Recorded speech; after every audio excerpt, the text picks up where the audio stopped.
My name is Mathew Edenbrow and I'd like to welcome you to my show here at Canfas in Cardigan. I'd also like to thank anyone that's bought anything so far. It's greatly appreciated. So this exhibition is primarily completely focused really on British species. So it's kind of like my best of British, so all the species that I particularly like. So each piece is made with ceramic, so clay, and then it's fired. And I've got two different processes of glazing. So I either glaze with underglazers and then that's fired again, or I fire them higher and then use acrylic paints. The acrylic paints give you more of a satin effect, whereas the underglazers are more matte. So I like the differences between the two processes. So yes, so this is my heron, one of my favourites actually. I used to see them all the time as a kid growing up and walking around the countryside. So yeah, that's my heron.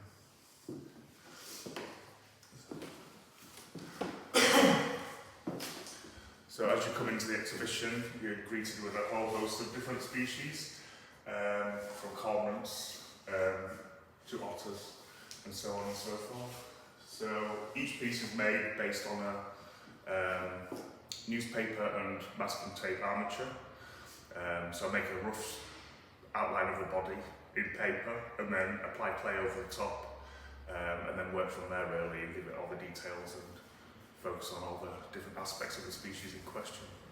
So I also use different embellishments. So for the seal, for example, these are made with fishing wire, like acrylic fishing wire, just to give the whiskers, and it gives it a bit more character. So all of my work is completely focused on animals. I've had a passion for animals since I was a kid. Always worked with animals, always had animals.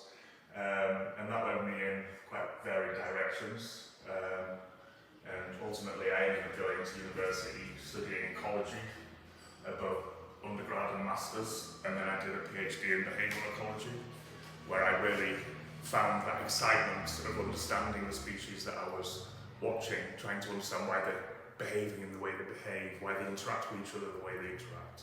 So answering those questions gave so much insight into the animals. And for me, now I get to draw on that information and what I know about animals, and also my experiences with animals, and recreate them in sculpture form. And I hope that comes across. So.